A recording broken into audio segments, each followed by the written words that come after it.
Hi everyone, my name is Quoc Khanh, and I guess I have to use a mic because we do a recording. We can have the full show on YouTube. Later you can watch and share with friends and people who want to watch this. So I'm gonna get started with Dr. Gary first. So the topic today, pretty basic. How do we turn an idea into a business? We could all have ideas, right? Ideas coming from everywhere. We live in Vietnam, a developing country with a lot of opportunities. It's easy to come up with an idea, but it's not easy to turn that idea into a business. So what signals could you tell this idea might actually work? As you said at the beginning, ideas are cheap. And so for us to figure out what is a good idea that can be actually a product or a service that people would want to purchase, the first start is almost always what problem you're solving. And so the question is, when we see an idea, is are people having troubles in some area? How intense is it? How frequent does it happen? We as entrepreneurs will see that as an opportunity, and then the next step is to start testing the problem area with some sort of solution and see if people are willing to pay for it. That's the very, very first step. As a founder who started off and you don't even have the company yet, how do you do market research? What kind of method, what kind of tool that you can use? So for your, let's say, the secondary market research, you can use this amazing internet tool. You know, as a startup, you have limited resources. You're not going to have money to buy the data that you want. So you're going to have to do the best that you can with the data that you can find. There's lots of good free sources of information on internet. You won't find exactly the specific data about your product, about your market, so you're going to have to make some assumptions. You'll look at markets that are similar to yours or adjacent to yours, products that look similar to yours or could be adjacent to yours. You will start with that data, and then once you have some reasonable data points to start with, then you make some assumptions based on the first data point and use that to generate second data point, then you make some assumptions on second data point. That's too many assumptions. But it's like that. We have to make a lot of assumptions. So this is an uncertainty business. We're going to deal with uncertainty at every step. We don't really know how customers are going to react to new products, but we can do the best that we can with available data and find out not just are they interested in the idea, but how much would they be willing to pay for it. Sure. With that said, I want to turn to a real case, Mr. Tu. At the beginning, how do you evaluate your idea and how do you make sure that this is the idea that you can turn into a business? And there's a market for this. Initially, when we started, we didn't know that there was a market for that or not. So we try to validate as much as we can.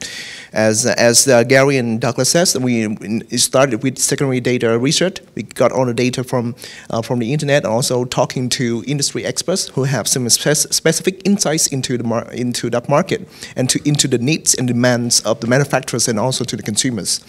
And then, based on that, we work on, a kind of a model of the business, some sort of the basic solution, and then we get to talk to, many manufacturers.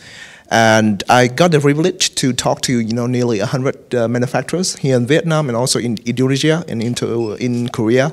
And then from the feedback, we know that okay, there's a real need. There's something that's happening out there that is not satisfying for both the manufacturers and the consumers. So we develop the prototype, and then we go out and talk to the consumers. We survey about 400 consumers in Ho Chi Minh City from many different backgrounds. It's a very long process of validating the business, but eventually we got the results. We understand that what is the specific problems, and so actually, on that journey, we make a lot of modification, we make a lot of adjustment to our assumptions. We need to make a lot of assumptions, but one of the more important thing about making assumptions is that you need to keep track of your assumptions. Interesting, keeping track of assumptions. Yeah, if I can add, we keep using the word assumptions. This is what makes this business very, very difficult to be in. This is not for the faint at heart. We have assumptions. We try to turn it into facts. He talked about having 100 personal interviews. That's still not the whole marketplace, but it is a lot more than just secondary data. Well, you're right. Even you talk to a lot of people, like 100 people, you could be wrong as well, your assumption. So what signal to tell you're going the wrong way? Tough question, but it's not really a tough question. If you talk to 100 people and they all look at you and say, we hate your product, there's a good chance this product is not a way to go. sometimes if you go out and talk to 100 people and 90 people say, this is the stupidest idea I've ever heard in my life, and 10 people say, wow, this is incredible, that may be a great idea. Because sometimes the best ideas people may not like right away. A lot of people might not like right away because maybe it's something highly innovative, so they don't get it, but there's a small number of people that get it. That can be a very good sign. I'll give a specific example of that. When we first invested in an alternative currency company back in 2007, and when I talked to people back then about digital currencies, alternative currencies, a lot of reactions were, what are you talking about? This is for games. And so a lot of people didn't get it, but a few people thought this is going to change the world, and now we see 10 years later that's exactly what happened. So yeah, sometimes those can be the most high potential ideas. That's exactly leading to my next question. What do you do if your idea is too early for the market? What would you do? So, okay, first thing you need to do as an entrepreneur is accept that you will always be either too early or too late.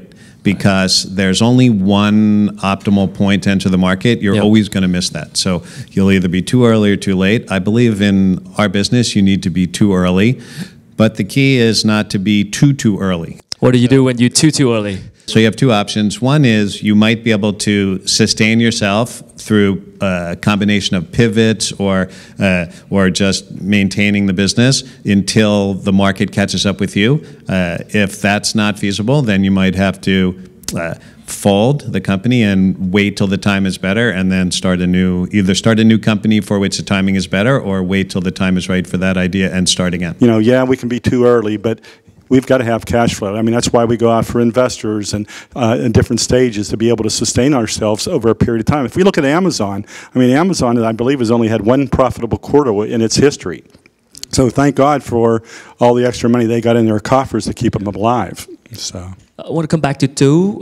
Your product is let's say a platform, a website, an app to connect the manufacturer to the consumers, and try to promote the brand and get the consumer to understand more about the brands. But at the beginning, it's totally new for the manufacturers as well as the consumers. How do you know that this idea is not early for the market? 2 years ago, I would say that, okay, our product may be a little bit too early. At that time, when I talk to the manufacturers, they say, okay, hey, this is a good idea, but maybe my company is not ready for that. Because there's a lot of things for the company to actually adopt that new technology. It's not just something that you just put in your product. There's a lot of changes in the process and also in the mindset of the owners. But I see that the consumers, they are ready for that from the surveys that I did. I used the results from the consumers' surveys as a tool to convince the businesses that, okay, the problem is out there. Okay, you need to solve it, or you need to step your game, otherwise you fall behind, and that works sometimes. Initially, when we started in the market, we also targeted a different set of manufacturers. We initially targeted the smaller companies, but at the end we realized that we need to work with the big brands, because even the big brands, they have that problem, but only the big brands can make an impact on the market in such a way that we can roll out quickly. Tell me about your experience talking to, let's say, a manufacturer that you try to convince them, and they told you this idea is not going to work. There's too many problems, and you're not going to make it. What can you learn from it? In the early days, I have faced with a lot of turndowns. And we started to gather all the feedback and categorize them into different problems. What are the reaction? Why they turn it down? Whether it's operational issues, whether it's the marketing issues, is it the mindset issues, is it our pricing, is it our products problems? We need to categorize all the feedback into categories, and then we can try to figure out what is the real problem. And we go back out there, check again, and see whether it can work this time. So how much money did you start up with? I started with 25,000 at the beginning. What do you think about that managing that first money that you have? Actually, all those guys, I mean, Mark Zuckerberg, Bill Gates, Steve Jobs, they all bootstrap. Everybody bootstraps at the beginning. This is how every startup gets going. So you start with your own money. You use your own money to develop maybe the first version of the product, or what we sometimes call MVP, minimum viable product, to generate some traction. You might augment that with some friends and family money. We call friends, family, and fools money. So that's always right? Yeah. So the just raising money doesn't mean that you're going to grow fast, because you can misallocate that money. If for a typical high growth startup, we wouldn't advise they pour most of the money into marketing and advertising at the beginning. But I would also argue that, let's say, given two companies that are otherwise the same, the company with more money, assuming they allocate that money effectively, will grow faster. With that said, my next question is, you start with your own money, but when do you think that you're going to need to raise funds from outside investors? So when is the right time to raise money from external investors? Now. To qualify that, I don't mean, when I say raise now, I don't mean take money no matter what is the terms. But if you can raise money on favorable terms now, I would do it. Don't wait till you need the money. Get ahead of that curve. Okay, even though you don't need it now, right?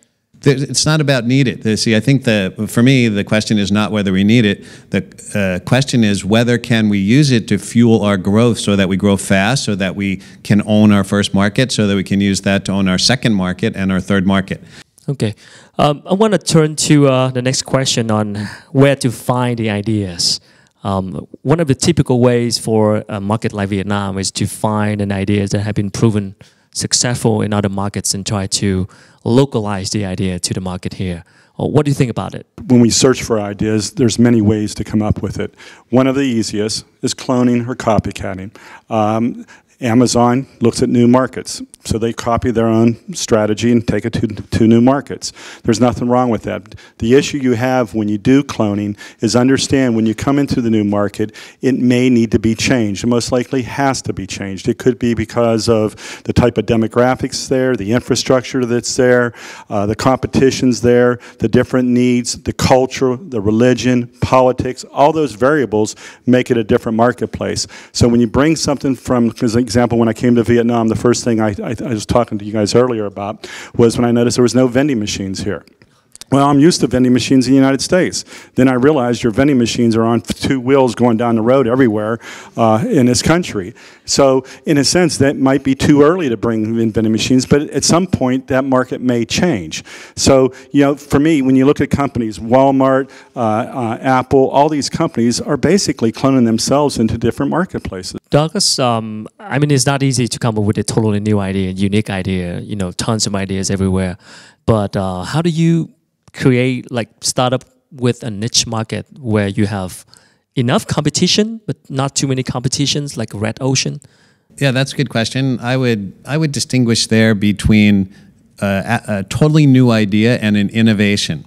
I think innovation is very important for a successful startup, but that's not the same as having a totally new idea. Example, Facebook, they're not the first social network, but they were one of the first social networks to associate your real identity with your online identity, with which MySpace and Friendster did not do. So I would call that an innovation within an existing product category.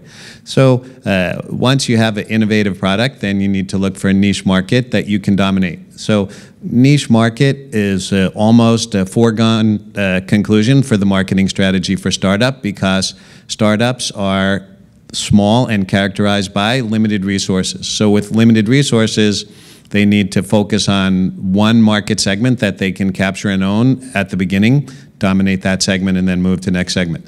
So how do you find that segment? You look for a segment that has the customer pain that your product addresses, that's underserved by existing players and is likely to be underserved by existing players. Then you develop the product in such a way that it serves the need of those customers, and then you stay close to those customers and make sure that you're providing a better result for them than potential competitors. Once you own that market, then you move to an adjacent segment with the same strategy. I'm just going to follow up on that also, I always find it interesting when we talk about niche strategies. And the reason for that, we'll say, is that large companies don't want to go after it because they don't see the money there. But you know how many times that niche strategy came back to go after the big ones? And if you look at Walmart, it was just a small little store in Arkansas. Look what it is today. Apple Computer was originally not a business computer. It was just a fun and games type thing. And look where it took itself. So I think the larger companies are now kind of looking at the niche markets a little bit differently. The other thing I think that's kind of changed in the marketplace, this is for young people. I always say get to know some techies. The R&D for a lot of companies today is like Apple has more money than the U.S. government in reserves, and it turns around and buys small ideas and small startups, and that's a lot of what their R&D is, and that's in the niche markets, and that's kind of just another avenue for us to think about for our young people.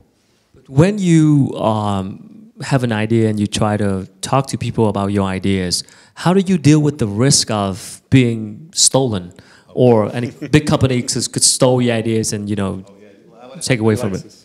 It's impossible for somebody to steal your idea because you don't own your idea. Nobody can own an idea. Ideas belong to everybody. If you want somebody to be able to steal your idea, you need to convert it into intellectual property. Intellectual property is an idea instantiated in property. Property is something that people can steal. So intellectual property is a patent, a trademark, a copyright, or a trade secret. So if you have an idea that you believe is so valuable that you would be upset if somebody stole it, convert it to intellectual property, and then you can punish them when they steal it.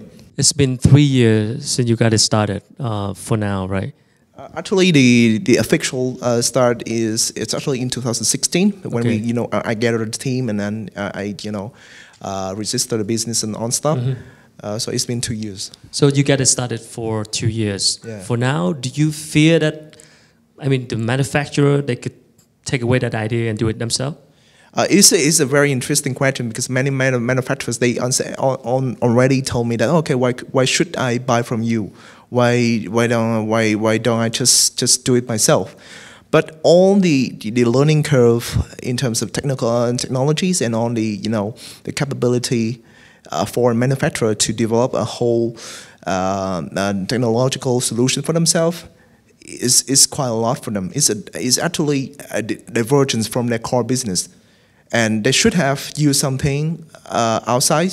And then you really help them with their core business and focus on developing it rather than trying to save some money by developing something that it can eventually take them a lot of money and take them a lot of effort. I want to turn to Douglas for the question on the people factor. So we're talking to a lot of students and probably young graduates who have little working experience and management experience as well. But if they have an idea, should they just go ahead and start with it, or should they get more experience and kind of wait until they get ready? What do you think about this? There's no right answer to that question that I can give. Only the person can give the right answer to that question. So I would say, if you look inside yourself, pick the path that you most want to follow. So if you just want to start your company now, do it. The guys we were talking about before, Mark Zuckerberg, Steve Jobs, they started their companies as teenagers with no experience, and they created some of the most valuable companies in the world today. Other entrepreneurs work until their mid-40s and then start a company. This is what I did. I worked in a big company until my mid-40s, and then I started my own company. Don't listen to anybody who tells you what you should do about that. Listen to yourself and what you want to do. Well, I guess I've changed my question a little bit. Is there a set of skills that you must have to be an entrepreneur, that you think you are ready? I get that asked all the time in my profession, is when should we do it? Now, there's advantages and disadvantages of both sides of it. When you're young, I hate to kind of say this, you're naive. That's actually a good skill sometimes. When you're naive, but you're also willing to learn and get better. When you get old, life takes care of itself. We have a tendency to get conservative. All of a sudden, I have 4 kids or 20 kids, and I've got bills and everything else to pay, and it's hard to go into a startup because of the risk associated with it. when you say what skill sets you need, there's one that I always kind of have for me at least, and that is you have to be persistent and just keep plugging away and don't give up. The other thing is in our network, what we're trying to do here, all of us right now, is establish an entrepreneurial ecosystem in Vietnam. And what that means is you need support from many different avenues. I mean, if you look at education, if you look at Silicon Valley, that's Stanford, that's Berkeley. If you go to Boston, that's MIT. So that's one part of it. So school's important. VCs in that network, mentors. Yeah, to follow up with what Dr. Gary was saying about the ecosystem, the connection, the mentors, the people who give you advices. With, for a young graduate, very young, 22 years old, with no connections, it's just little experience, just gonna go ahead and start his own business. Where does he find a good mentor? RMIT. That's what I was gonna say. He plugged my university. So we are actually starting an activator, which some people may think of the word incubator. Yeah. And so what you basically have is someplace housed somewhere that has access to all these different touch points that are necessary, from mentors, VCs, how to pitch. We're in the process of signing an MOU with C-Hub, which is another incubator in town that has affiliations with the government and is funded by them. So we're always looking for other sources where all this is extra resources that we can have. So when students pitch, you don't want to just pitch to me, the academic. We want to have some VCs in there to help them learn how to pitch. So it's important for that whole ecosystem. So you can get help finding advisors and mentors through ecosystem like this, RMIT. But as a young founder with a lot of weaknesses and still have to improve himself a lot, how do you attract people to work for you? How do you form your team that could include people who are better than you? When people ask me what are the 3 most important factors in creating a successful startup, I always say number 1 is team, number 2 is team, and number 3 is team. So it's team, team, and team. How are we going to build that team? So first is you need to put yourself in a situation where you're going to meet people that are interested to join a high potential startup like yours. They're not going to maybe get as high of a salary because typically startups have to pay lower salaries. You also will have a compensation package for people that join the company early that includes upside, like options if the company is successful, so they can make a lot of money in the future. And then you can provide, a fun and exciting work environment so people feel happy to come into the office every day, happy to work there 12 or 18 hours a day, and happy to come back the next day. How did you form your team, though? Actually, I founded my team actually from connections at RMIT. Actually, I met one guy at one event, like Victorian Connections, and that guy led me to 2 of my first employees. And they were actually completely outsider of RMIT. But it started like that from the connections through that guy. It was actually through the vision that I shared with him. Okay. They owned the company before joining us, and they was making a lot of money, but they was willing to quit that and join the company. And over time, they also brought more people, more of their friends, and together we formed a team. So the salary and money is less important than visions and what you have shared with them on the mission of the companies. We'll go back to Dr. Gary a little bit on the role of education regarding entrepreneurship. Because somebody could say not everybody could be an entrepreneur. So from your view, is entrepreneur born or made? Can you really teach entrepreneurship? Yes. And so, but the definition of entrepreneurship is kind of this fuzzy area, really what it is. Doug and I have talked about it. I have a different view sometimes than other people. One part of the view is creativity. I argue that the day we are born, we're the most creative creatures on this planet.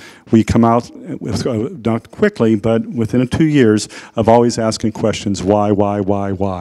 And parents get so sick of that question, they eventually start saying, no more questions. And then we start going through life of don't question anything. And see, entrepreneurs are always questioning the status quo, why things are being done. They're looking at things in different ways. You look at adults today, they don't even see the sunset. They don't see birds. Kids see everything. And so that inquisitive nature is crucial in entrepreneurship, asking questions why, looking at opportunities in different ways. When a person has a problem, the first gut reactions get mad. Entrepreneurs basically say, why are you getting mad? That's a business opportunity. Let's figure out if we can make money. What entrepreneurs has some innate thing, and then they see some equilibrium that says, you know what, it's not the best equilibrium. Let's change it to something better. And so we can actually teach those skills. It's just like they're reborn again. All right. Douglas, what do you think? Let's say we talk about some other vocation. Are professional athletes born or made? Are doctors and surgeons born or made? Are engineers born or made? Every difficult endeavor that people undertake requires, in order for them to reach the highest levels of success, requires a mixture of talents and skills. So talents are the born part and skills are the made part. And the people that make it to the top, they're not necessarily always the most talented, but they will be the people that, with a given level of talent, develop the best skills. Skills in market research, skills in selling, skills in financial modeling, skills in any of the domains that will help you be a successful entrepreneur. I want to turn to the trend right now regarding technology, because a lot of startups dealing with technology. So if you are a person who want to start your own business now, 2018, looking at the trends of, you know, AI, artificial intelligence, virtual reality, and recently blockchain, crypto, all kind of stuff, what should you do? Okay, so yeah, this is another one of my favorite questions. So if you want to start your own business and become really successful, I would like you to tell me what's the next trend. Of course, trends like AI and cryptocurrency, they're huge. They're still relatively new, so I believe there's lots of interesting, still new business opportunities within those trends. But I wouldn't only think about the trends that everybody else is thinking about. Think about, could you be establishing a new trend and you could be one of the very early movers in that space? What do you think, Gary? What do you tell your students? Now for me, because I don't necessarily teach tech in my field, I teach trends. So if we look at Vietnam, we know that it's something like 60% of the population is under the age of 35. What is that going to do to the marketplace? What kind of trend does that give for opportunities for business? Now at RMIT, the last thing I'd say on this is we do have computer science people, we have engineers. My experience with that group is they like their toys. And the problem is they create a toy, then they don't know where the market is for that, and that's where we kind of need to connect the dots out there sometimes, because techies have these great things, but they don't know what to do with them, and they just let them die and fall away. Sometimes it could be too early. Regarding technology, if you are not a tech background guy, if you want to do a business in technology, how could you do it? You're somebody who wants to start a company. You want to start in a tech sector, but you're not a technology person. But actually, that's okay, because the most successful tech startups in the world, they typically have a two-person founding team. One founder is the tech person, and one founder is the business person. So, Do, you're a business person, right? And your co-founder is a tech guy. Yeah. Could you share with us some of the experience managing the relationship between co-founders, between the business person and the tech person? It's lucky for me that my co-founder, he's not only just a tech guy, he also understands the business as well. So it's easier for us to talk. But you know, usually as a business person, you need to go out there. You are the one who talking with the customers. Then you bring all the feedback from the customers, from the market, back to your team at home and convince them that okay, you need to change. And for some of my friends startups, I know that they face a lot of resistance from their tech team, because they believe that the way they're doing is the best. And you don't talk the same language. Yeah, because you're not talking about the same language. Your tech team just want to make sure that they have the most beautiful code in the world. They're not really think whether their code is actually solving a problem or not. And it's very important that at the beginning you need to make sure that there's some sort of agreement between the founders that they need to have a mechanism to reach a decision. It's not good if you have a team of two founders and nobody will listen to each other, and you have no whatsoever mechanism to resolve the disagreement, because then you will be stuck. So it's very common here that I've seen many startups that they felt like that. So to wrap it up, I want to hear one biggest advice you want to give it to a young graduate who want to start their own business. Gary? Always be quick to learn and listen. Douglas, what would be your most important advice? I would say think big. So think big. Take risk, get ready to fail, and if you succeed, you'll succeed big. How about you too? Given all the experience you've been through so far. Yeah, so one advice I would like to give is that be resilient. As a young person that you want to start up, you will face a lot of pushback. Because of your inexperience, because of the pushback, because of even your family and even your friends. You know, it's very likely that, you know, if you want to do something to start up right now, and in 2-3 years you realize that all your friends already get rich working at big corporations, you need to be able to overcome that thing. That's some pressure. Thank you so much. So guys, give it up to our guest today. Thank you so much.